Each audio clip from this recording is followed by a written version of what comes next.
Good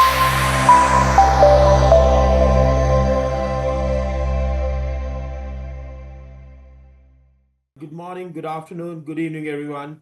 I'm really excited to be doing this. This is our fourth edition of doing the annual webinar on top GBS employers and top tech employers analysis. We have a packed agenda and a lot of firepower today in terms of bringing not just latest from our analysis, but also some real stories and best practices from practitioners from a variety of different companies today. And we are having people join in from across the globe, literally. And thanks to the fellow panelists for making time for this. As we look at the agenda, for today, just to give everybody a sense of how we'll be utilizing the next 55 minutes, is that we will start by sharing a bit more context.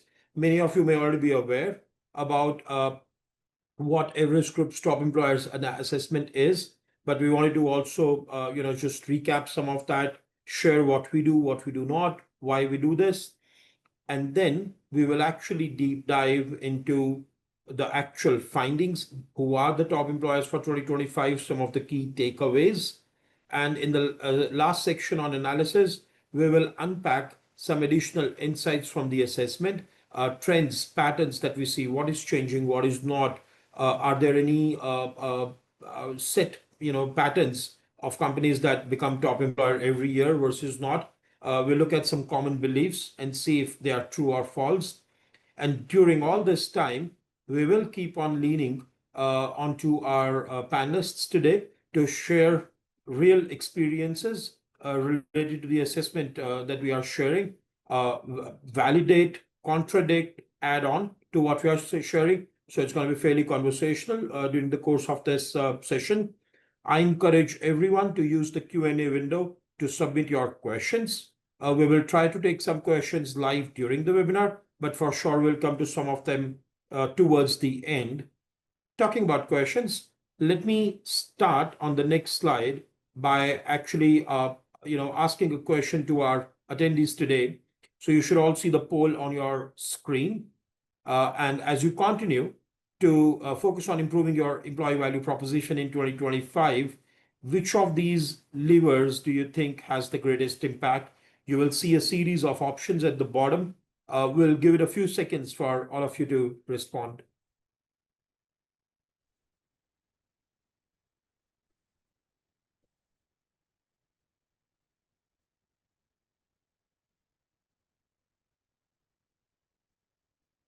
I can see a lot of responses coming in. Probably give it another few seconds. Rohit, as we're already starting to see some results come in, what's your take on this? Good question, Shivangi. So very interestingly, the culture and values started with a huge lead in the beginning at about 40%, at one point higher than that, but gradually it has come down to 22. I think very importantly, if you look at it, career growth prospects, number one at 30%. Not surprising.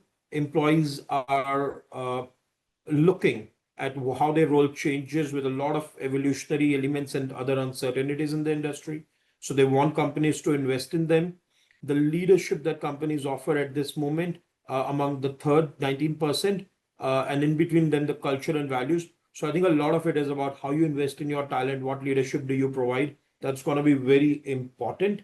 And we'll unpack some of this further, but thanks all for answering the poll. And Shivangi, why don't you talk us through what exactly is top employers analysis and why do we do this? Thank you, Rohit. Today's job market is more competitive than ever, and attracting top talent has become a real battle. Your employer brand isn't just about showing who you are anymore, it's a major factor in whether people want to work for you or not. As we move from economic ups and downs into a fast moving market where specialized skills are in high demand, GBS and tech employers need to step up their game, building a strong, authentic brand and creating a culture that's about growth, innovation, and real engagement. While GBS and tech leaders often gather internal feedback to drive enhancements, they can sometimes be caught off guard by their own perceptions of their brand, missing critical outside-in perspectives from employees. That's where Everest Group's top employers analysis becomes valuable. It offers an external lens complementing internal insights to give organizations a more complete and balanced understanding. This analysis, by design, is based on publicly available information and captures prospective employees' perceptions. The data for this analysis is sourced from a range of reputable platforms, including global employee forums such as Glassdoor, Indeed, and Fishbowl, regional and local employee forums such as Ambition Box, Comparably, GoWork Poland, social media and professional media platforms such as Facebook, X, Reddit, and LinkedIn, along with others. And thanks for that, Shivangi. I'm keen to hear from, our panelists here. And we've got like people based in three different geographies representing three different industries. All of you in your capacities have access to a lot of your internal company specific data, benchmarks, pulse surveys. How do you look at outside in perspective like this, particularly on the employer brand perception? And why do you think this kind of analysis matters? If I may come to you first, Sumita, good morning again. Will be good to know, how do you look at this? Do you find this helpful, not helpful? Anything, on this? Absolutely. First of all, thank you for having me here today. And I think Shivangi covered it really well. Having that outside in perspective is extremely important. I think as an employer, we are constantly looking at how are we perceived both internally, so from our employees, but also externally, because if there's a gap between those two, then there's something we've got to look at, and then we might not be behaving consistently as an employer, right? So internally, and I think all of us employers have various things we do at Experian. We have our listening strategy, so we're regularly checking in to see how our people see us and how they perceive us. Data like what you guys provide is helpful to know how are we perceived on the outside. As an employer, the worst thing would be if someone has a perception of Experian, joins the company, and then goes, wait, this is not what I was expecting. So it's important for us to know how we're perceived on the outside. If there's areas of strength, then we want to leverage those. If there are gaps, then we want to figure out what it is we can do to bridge those gaps, and how can we ensure that we are behaving consistently as an employer, both internally as well as externally. So bottom line is it's important to have this type of data, and it's important to keep it top of mind when we as an employer are looking at attracting talent. Thanks, Sumita. Libin? Thank you. And I really compliment what Sumita stated as well. Very, very important for organizations to really balance, how you're perceived, externally as well as internally. And we also at Allianz continuously look to benchmark ourselves, against the best in the industry. And also, these kind of inputs helps us to continuously improve. It's also important that, for us to maintain credibility as a top organization, as a top talent organization, that we are benchmarked against the best. And it also helps us in this, really, dynamic markets to really understand, a bit of market trends, new technologies, and also most importantly, how the employee requirements and needs are changing. It really keeps us abreast in terms of the changes in the industry as well. So it's very important for us, and we're really, really happy where we are today. Thank you. Thanks, Libin. Anything to add, Mata? What I can just add, so hi everyone, and thank you for having me as well. So we are operating at very competitive markets, so I think it's very important to keep consistency and find a way how we are improving. That's why benchmarking to the market and seeing what others are doing and what are the elements others are putting a lot of focus. So it's important for us for our internal strategies and the way forward. Well said. So, important to understand perception, changing needs, stay on top of competitive market, but also stay consistent and understand what you may be missing. So all valid points. Shivangi, before we jump into the actual findings, maybe take another minute to tell us how a little bit more detail about what this is not, because often that is a question we receive. So let's unpack this a bit more in terms of how can companies use this. Sure, Rohit. So this study by design is a reflection of employee or candidate sentiment. It is an unbiased and non-manipulated data, a chance to evaluate your brand from the outside in, and it is a comparative snapshot of your brand perception with peers in the local market, allowing you to see where you stand in relation to others.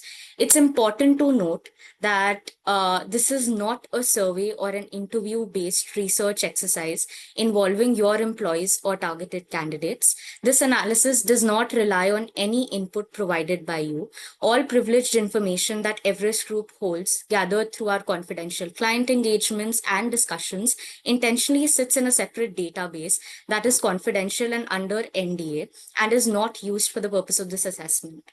This study does not claim to represent the absolute reality. Actual conditions may differ. However, it is important to remember that over time, perceptions tend to shape actions, eventually influencing what becomes an organization's truth. Lastly, this is not a prescriptive report. It is simply an additional perspective intended to inform, provoke thought, and broaden your understanding.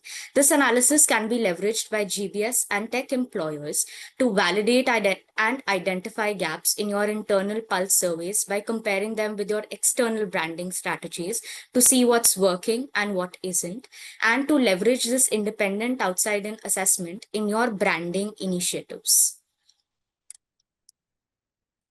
Along with that, we often get asked how we select companies for this assessment. At Everest Group, we actively track 9,000 plus GBS and tech centers worldwide. Naturally, it's not feasible to conduct a deep dive analysis for all 9,000 every year.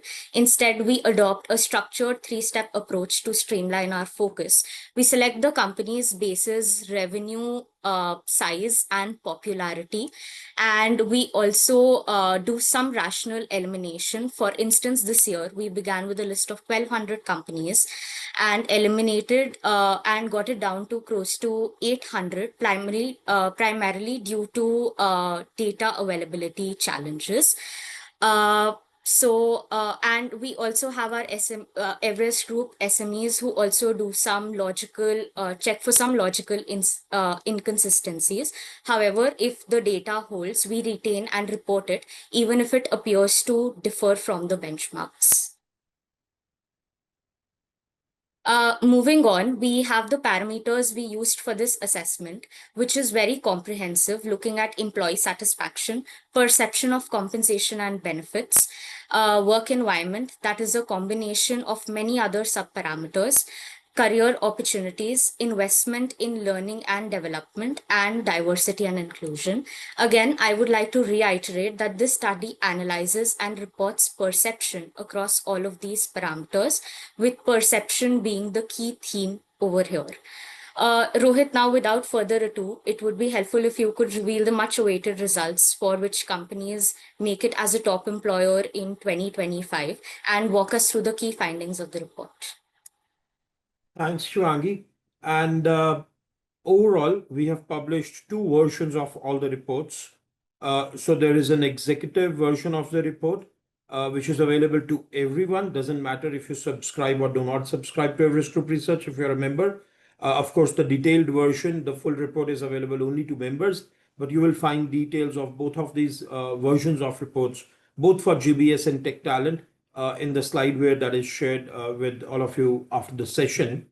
Without further ado, you will see, and then we will not look at analysis for all markets, but we have done this for 3 largest markets from a GBS talent perspective, And three largest markets from tech talent perspective. For GBS, it's India, Philippines, Poland, that collectively have about 70% plus talent employed in the GBS market globally. And from tech, we are looking at India, US, and UK. The actual analysis for each of the six markets will be available in the slide where that's shared. But for this call, we're going to select only three, also connecting them to some of the top employers that we have on the call today. So once again, congratulations, Sumita, for continuing to be a top employer in US and a few other markets for tech talent. The 2x2 here is on x-axis the perception, aggregated rating, and accordingly the position for all the employee brand perception parameters. On y-axis, we have the perceived success in the talent market, all aggregated. Check out the full report. You will see a lot more detail. But every dot here represents a company. We only announce and celebrate the top quadrant. The idea is to inspire, help, make this market stronger. Not exactly, we don't want to name everyone. Don't see that being helpful. But Experian right there in the middle of the top quadrant, you can see the name and the dot. Sumita, market statistics may undermine what you have achieved here. For the last few years or quarters, a slowing demand, lower inflation, low attrition. I am sure many people feel that it's an easy talent market, but it's not. I feel that, we see that, I'm sure you feel that. There has to be something really special. But because for years we have seen Experian maintain a top employer position, very strong brand perception, not just in US market, but in other markets as well, including India. Martha said earlier today, it is an increasingly competitive talent market. How do you do that? What truly makes Experian a place where people love to work? You know, I'm a very strong believer that it's always a competitive market, regardless of what's going on for top talent. Excellent talent is always in high demand. I'd say at Experian, it's actually not a secret and it's pretty simple. We have something, we talk about our people first culture, and we actually mean it. I've worked at the company now for almost 6 years, and every decision that we make as an employer, as a company, whether it's a business related decision or a human centric decision, we're always asking ourselves, how does this impact our people, or what does this mean from a people perspective? I thought I would share a couple of examples, to bring that to life. First of all, our commitment to flexibility. I know it didn't score very highly in your poll, but the reality is we're living in a multi-generational era, and our workforce is made up of all of those generations. And it's not a one size fits all, but my observation is flexibility is something every generation is looking for. We want to be able to bring our whole selves to work. People do have lives outside of work, and Experian, we take that pretty seriously.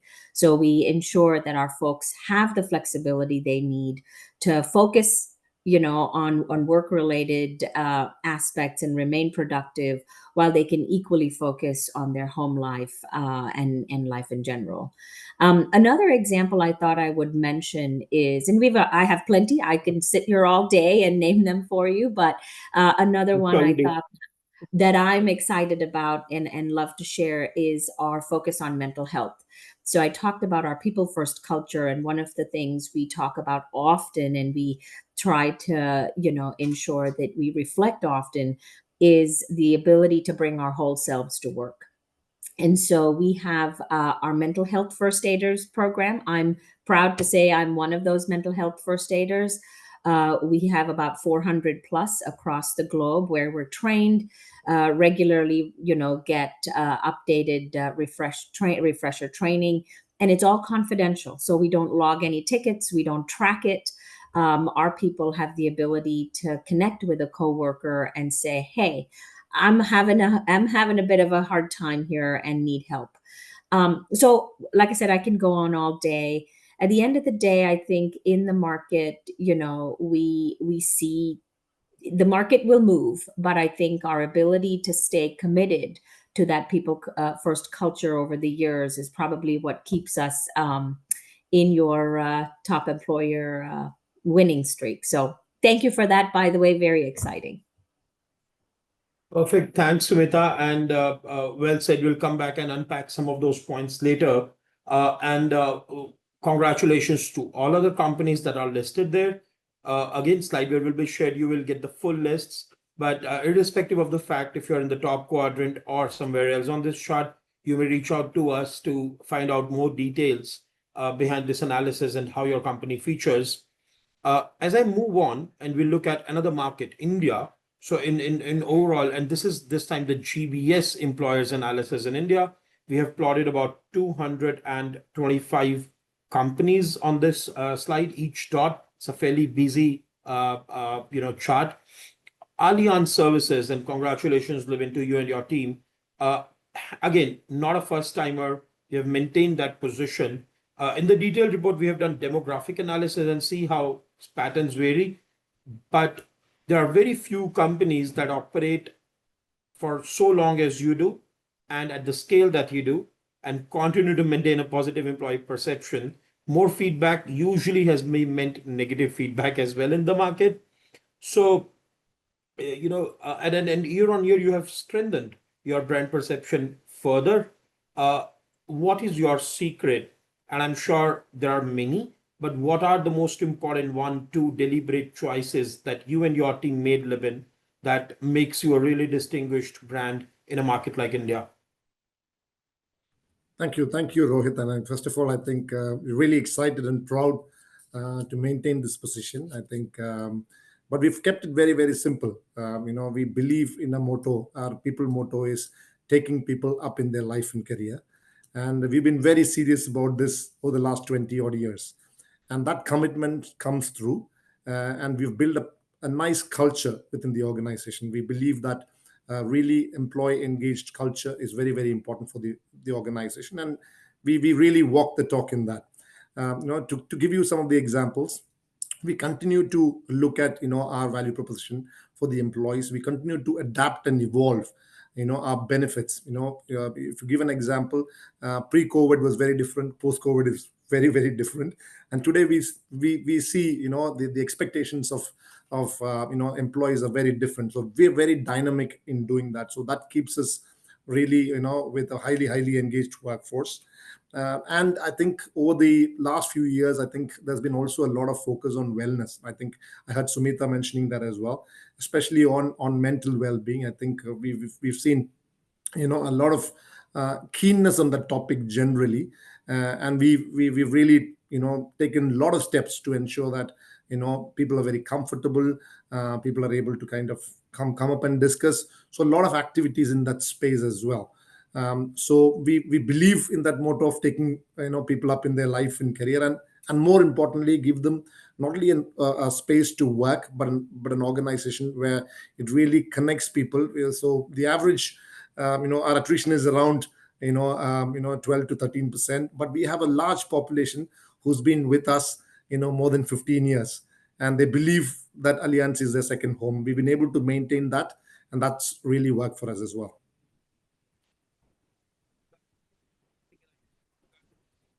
On an average, the tenure in this industry that used to be about 6 to 8 years a few years ago has dropped to as low as 3 to 5. Again, depending on how you slice and dice it, it may be on the one side or the other, but generally the average tenure in this industry has been reducing.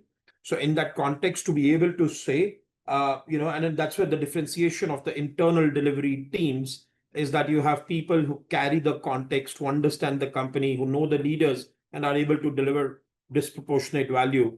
So that's brilliant. Moving to another continent, so covering some analysis for Poland, the largest GBS destination in Europe, a key cog in the global services delivery. So we started with the long list, ended up plotting about 90 companies, and Mars Global Services, MGS, among the top quadrant, very prominent feature from CPG industry in that market, a lot of top employers there. And congratulations to all the companies that are listed there. Marta, we have already mentioned a couple of times, we have seen rampant growth in Poland, and I use the word responsibly, literally rampant. It just percolated through tier 2, tier 3 cities, unlike it has done in other markets, India, Philippines even, or US. And even there, the market became very saturated, very hot. A company which is established for a few years or more, and a good employer has a target on their back. So it is not only competitive, it is borderline hostile.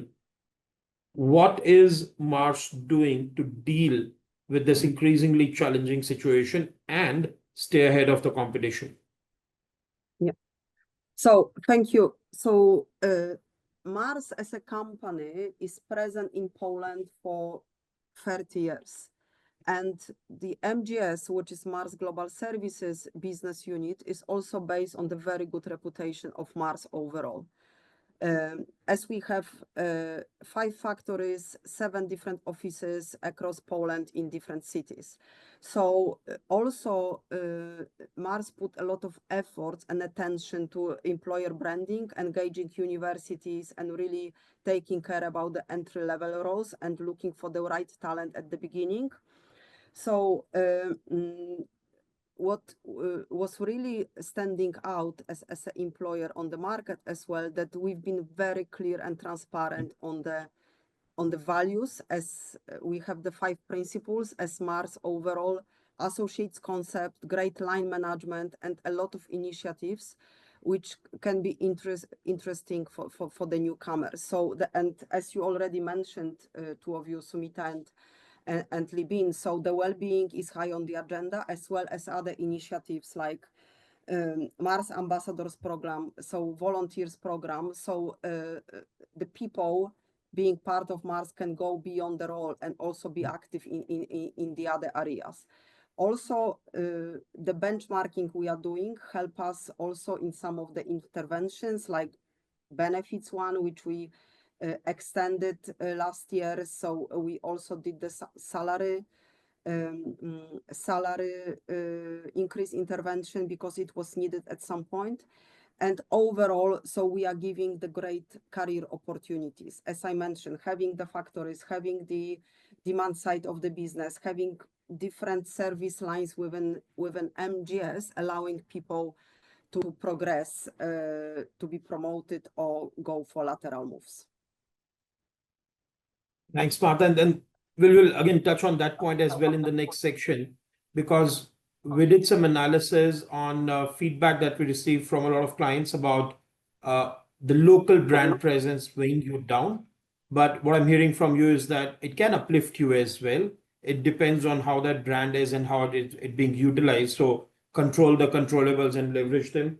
Also important to call out that while a lot of points appropriately have been highlighted on flexibility, mental health, culture, some of the tactical interventions like salary benchmarking, staying ahead of the market, keeping up with the increasing cost of living is also equally important while that happens, right?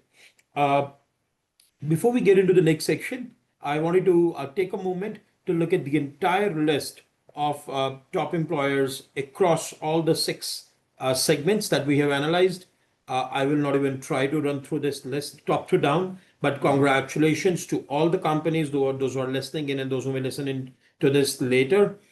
We have digital badges for this recognition that can be used across many platforms. So there is a link embedded in there. You can see on the GBS and the tech words. So use that. Feel free to, there will be some guidelines and access to your digital badges.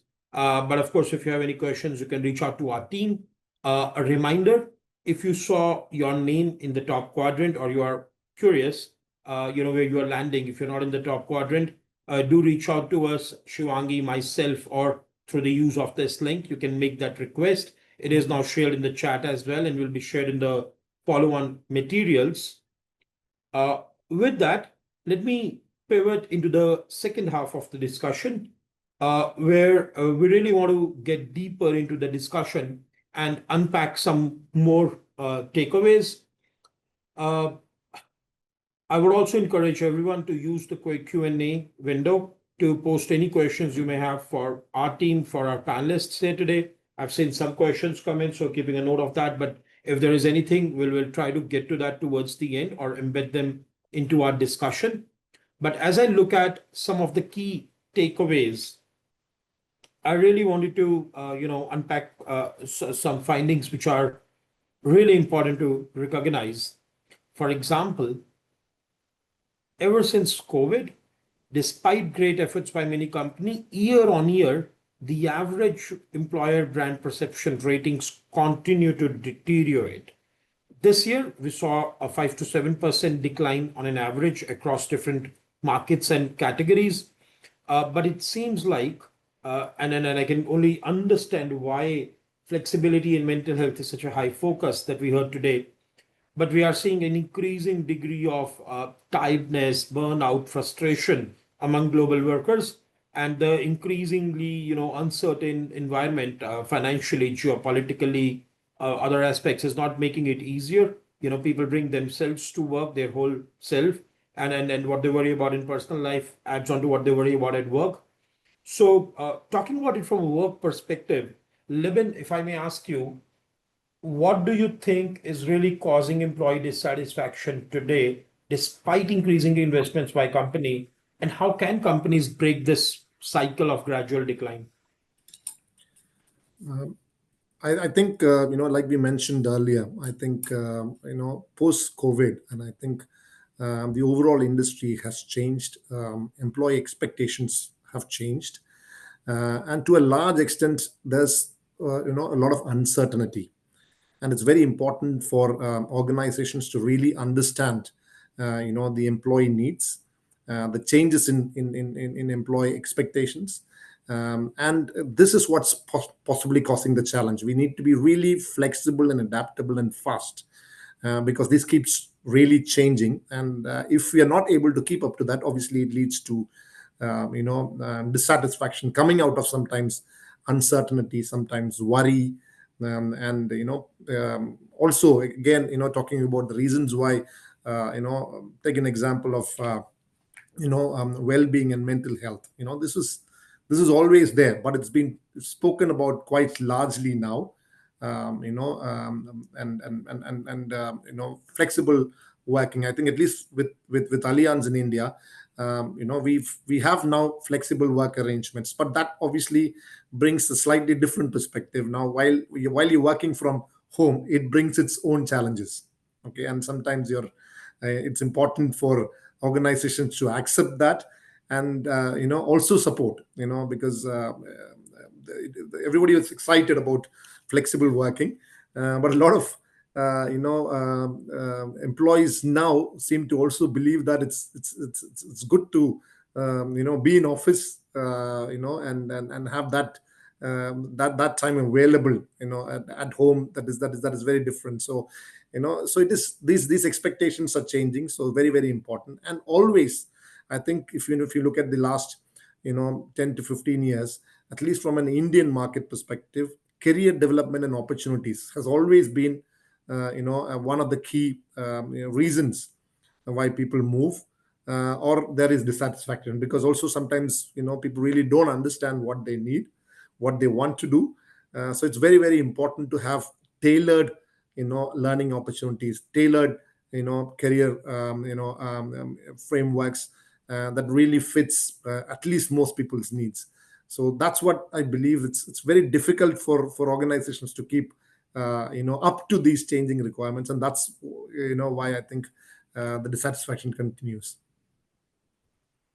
So that's well said. But also the second point that we saw is that the local culture impacts employees express their satisfaction level and perception. For example, consistently over the last 4 years, the Filipinos, or the talent in Philippines, has shown a greater appreciation or a lesser criticism, say it the way you will, about their employees as compared to some of the other markets. Subita, you manage fairly global team, and you manage to be a top employer across markets. How do you balance the global policy with the local policy to maintain the one culture, but also a little bit of what does the talent in that market want from you as an employer? Well, I think, Rohitashwa, first of all, I would say it's not a one size fits all. So I think what I have learned, having had global roles in different organizations, it really, I think, is something that you have to determine what's the best answer for your organization. Um, the other piece I will say is I think when you're dealing with people or when you're dealing with a situation where you've got a multi-country, presence, it's important to remember that you have to balance global policies or standardized, processes and practices with local regulatory requirements, as well as cultural nuances and norms. And figuring out that balance is probably the trick, but also not all that easy. Of course, when you do strike that balance, I think you can then get a very good, cohesive, adaptable, talent management framework that gives you what you need from a competitive standpoint, as well as ensuring that your people feel like you are responsive and there for them when they need you. I mean, a few ingredients I would say, when you're trying to do something like this is one, very important, fostering a culture of listening. So I think often I've heard people talk about, the global teams and the local teams must stay informed and keep each other aware and, have a feedback loop. I'd say all of that is important, but even more is listen to each other. So listening to both sides to understand what makes most sense for the teams in each location. The other one I would say is also being very clear on what your standards are, so that you'd remove as much of that, confusion as possible. Leadership. I'm a big proponent that having the right leadership, both locally and across the board, is extremely important. And having strong local leadership, I think, can make a big difference in ensuring that every location is aligned with the broader vision and mission of the company. And then, of course, I would be remiss if I don't talk about automation and technology. Like, you have to leverage automation and technology as much as you can to speed things up and ensure that you have the right standards and you have things standardized. So it's not a one size fits all, obviously, like I mentioned at the start, and you really have to understand what is most important and how best to do it for your organization. I absolutely agree. In fact, you hit a note there when you said, when you spoke about the listening mechanisms, year on year. And again, we started publishing this 4 years ago, but as a firm, we have been supporting clients in this analysis behind the scenes for, for decades. They're always asking, how can I get better? And our answer is you have to listen to your employees. It's not, most of the time, it's not something new which is percolating out there in the industry, in the market, and impacting your brand perception. If you don't let employees express, and if they don't feel it, they are being heard internally, they are going to go out there and, to use the cliche, wash the dirty laundry. So you have to listen to them. And then what you mentioned, among other things, was continuing to invest in people. Look at this, when we started this webinar, the third point here, career development was top rated lever, 30% plus respondents picking that. However, analysis shows there is a perception about lack of investment in career development and upskilling. And actually, we can say we benchmark a lot of companies. On an average, the investment in career development has gone 2x in last 3 years. Companies are investing 2x on an average. Still, the perception is dropping, and ratings this year have dropped 6 to 10% year on year. Mata, if I may bring you in, why do you feel that disconnect is, either in Mars context or broad, more broadly? Again, Mars is doing much better, but at an industrial level, there's a huge disconnect there. And anything that you see in your company or broader industry that is being done to address this effectively? Yeah, thank you. Maybe I will start with the second part, and I will get back to the first piece. Yeah, I would also, repeat what Sumita said, that there is no one size fits all. You need to invest and do a lot of initiatives. But how we are addressing it, I would say it is mainly at two levels. The first of all, it is what company is doing and what people believe in. So that's why this company purpose, company culture, it's very important for the people. And the second very important piece that the people need to see the career progression opportunities. So I can relate to some of the data points even for last 2 years.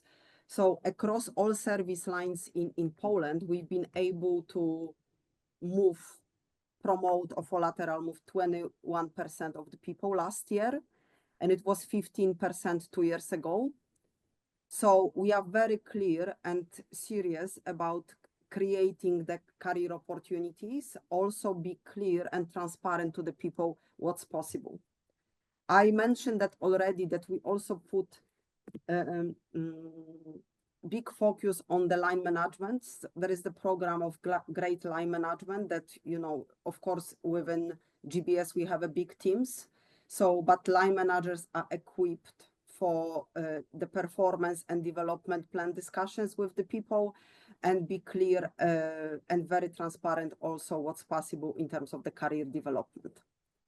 So also, so there are two big buckets, so the company and the career progression, but of course on the top there are other initiatives, so like well-being initiatives, which we already mentioned, so engagement initiatives, so using also senior leaders visiting the sites that they speak to the people. We are organizing the town halls that the people updated what's going on in the business. So, addressing the strategies and how we also executing the strategies. I think what's also important for the people, this hybrid working, it was, you know, already mentioned around that. But what we see, what's also important for us, the good office locations. Yeah, that this hybrid working work when you have the good office location, and this is also how you are attracting people. So that's the main ones, and the other one, the first one, where the disconnect is coming. I think also when you look at our big organizations, there are different requirements, and that's how the disconnect is coming. You can address some general topics into your strategies and into your shifts. However, you know, talking to the big group of people, you can see different opinions. Yeah. But I agree, so investments are higher, so that's why that's all the trainings and learning opportunities are also important. Yeah, but the people are also at the different stages in terms of how long they are with the companies, because we have majority of the people also like 30-40% between 3 and 5 years, but there are also at the same time a lot of newcomers, and when you talk to those different groups, there are different requirements. No, it's a great point, and I think that's where communication also becomes a key, because at the end of the day, we are not talking about that. Is it factually as bad? We are saying there's higher spend. We are talking about why. What is the perception remain poor? You spoke a fair bit about other elements, leadership. Sumita mentioned that. Then you spoke about you know, the work environment, hybrid working. And that's a very important parameter. There's a 70% correlation that companies that have higher rating on work environment end up in the top quadrant, right? Libin, how do you balance monetary and non-monetary elements of the employee value proposition? Especially as Mata was just saying, it's a multi-generational workforce as well. So different people may have different priorities. How do you balance that? Yes, very, very, very interesting topic. I think this again is a challenge, but a great opportunity as well for organizations. We look at a lot of tailored benefits now because, you know, we have, you know, multiple generations with very, very different requirements and expectations. So we look at tailoring the benefits to the employee as much as possible, flexible work options, wellness programs, career development opportunities, to really look at a multi-dimensional, multi-generational workforce and their requirements. It's also very important, the culture of inclusivity is very, very important for especially the young generation. And that's what we have really, made a cultural shift in terms of how the organization looks at, inclusivity as a topic itself, which really, resonates well with especially the very, very young workforce. And also interestingly, very, very interestingly, I think our, especially new generation also really looks at the organization in terms of what is the organizational stand, from a geopolitical perspective. How does the organization look at environmental factors? Is there opportunities for employees to really contribute to the social and environment around them? So organizations creating opportunities for that, wellness programs, reach out programs to schools, so on and so forth. So I think we've looked at, very, very different aspects now, and that's what, of course, I think if you compare the expectations probably 20 years back to more of salary and benefits related to monetary, to what today is tangible, but soft benefits, and culture, fun at work. Again, people really want to have fun at work. They don't want to come in, just do their job and go. Very, very important to have a fun culture within the organization. So I think these are the kind of very, very, very different aspects that's come through, and we really have invested quite a bit in this space to look at how do we really look at non-monetary aspects, and over the last few years. Got it. So employees look down, careers, they want to improve their mental health. They want to feel, safe, but also they care. So they want greater fulfillment through those other elements that you mentioned, and a lot of interesting, if I may use that word, activity in many of those areas. But I agree, all of this keeps this area very volatile. Our analysis shows that while 42% companies from 2024 improved in, observed improvement in brand perception, about 28%, that's almost 1 in 3, had a drop, or 1 in 4, give or take, had a drop. So it's a fast moving landscape. All of you have maintained, or your organizations have maintained your position year on year, but it's not a one and done. It's not given. You have to continuously keep working on it. Sumita, once again, asking you, how do you ensure that there is organizational focus and commitment to stay ahead of the competition? I mean, like you mentioned, there's a lot of distraction. So it's easy to lose focus. But I think one of the things that a lot of companies do, and definitely here at Experian, we have a clear mission, which is, financial empowerment for all. So we keep our eyes on that mission, which I think fuels our sort of energy to stay on track. We actively promote financial inclusion for all. Libin talked about inclusion in the workplace. That is also something we are consistently and continuously keeping top of mind. And I think when you do that, you keep it simple, right? If you stay focused on those things, then it fuels the innovation, it fuels the culture, it fuels how we then as an employer respond, right, to our clients, our consumers, our employees, even the communities that we live in. So I think, it can be very complicated if you want it to be, but I think a simple, focused, mission and staying clear on that, and everyone being on the same sort of journey, I think can make a very big difference in what we do and in how we stay focused. Got it. Well said, Sumita, and thanks. There was some static in the sound, so we recognize that, but hopefully this came through for everyone else. I could hear you still. So thanks for that. Recognizing we are in the last few minutes of the session, I've been trying to embed some of the questions we are getting in the discussion. That said, I'm aware there are a couple of questions which are very company specific. We'll see if we are able to get to that towards the end, but also be mindful that we may not have a lot of very any data specific to a company being shared here. We want to focus on the best practices. But moving on, very quickly, there are 5 or 6 popular beliefs that we really wanted to test. As we do this analysis year on year, we look at, okay, what are people just declaring without data, that this is the reason why some companies do well or why some companies do badly. and we test them against the data. So very quickly, large companies typically enjoy a more favorable brand perception. Data disagrees. We have seen more data points drag your averages down. Some of the smaller companies, lesser headcount companies have done well, which makes it even more special when larger companies get good feedback. Somehow there's something against larger organizations culturally, I guess, where some of them tend to get more hate than they deserve. But something that data says. There's also a belief that companies that have been long established have a stronger foundation, have stronger brand perception. No, it is not a given. We have seen companies actually who are in second to third year of their presence have the strongest brand perception, a driver of the newness, new employer, investing a lot to hire, a lot of leadership attention.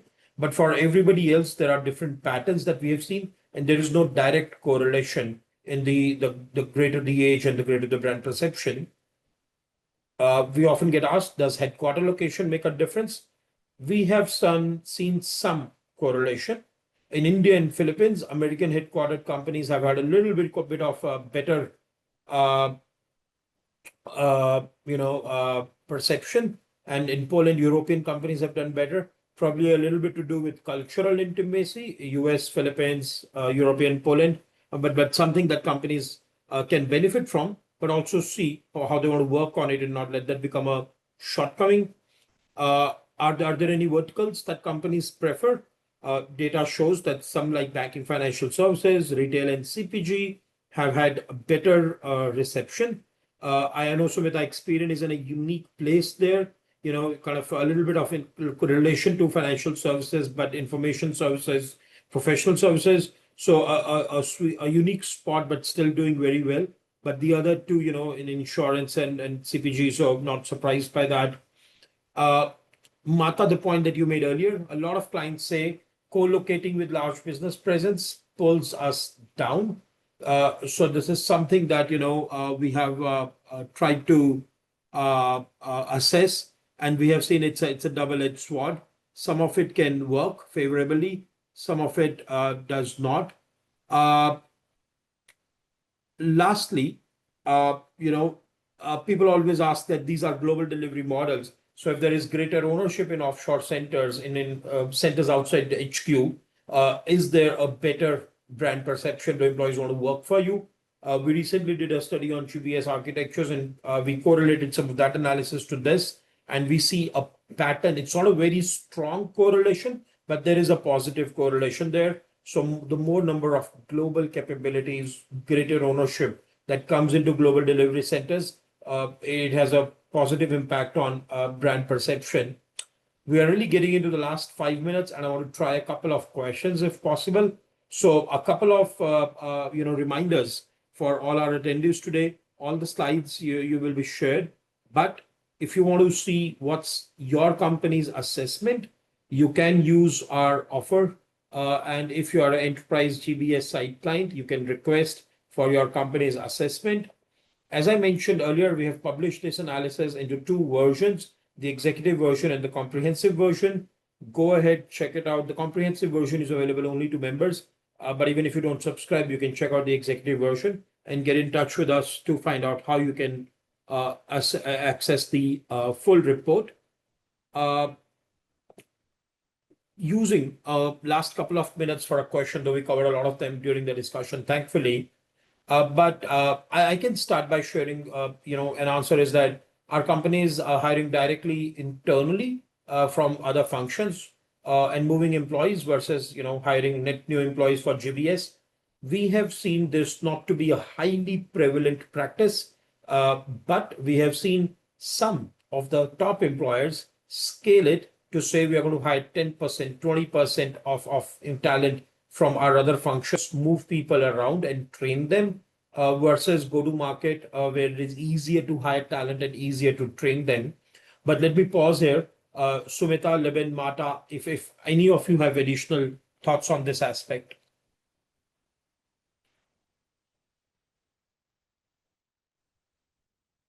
Here, I can go first. I think we are at that point where we definitely would like to do a lot more of that. So I think we'd have some movement where we have internal talent, and I think it's a great way of developing talent.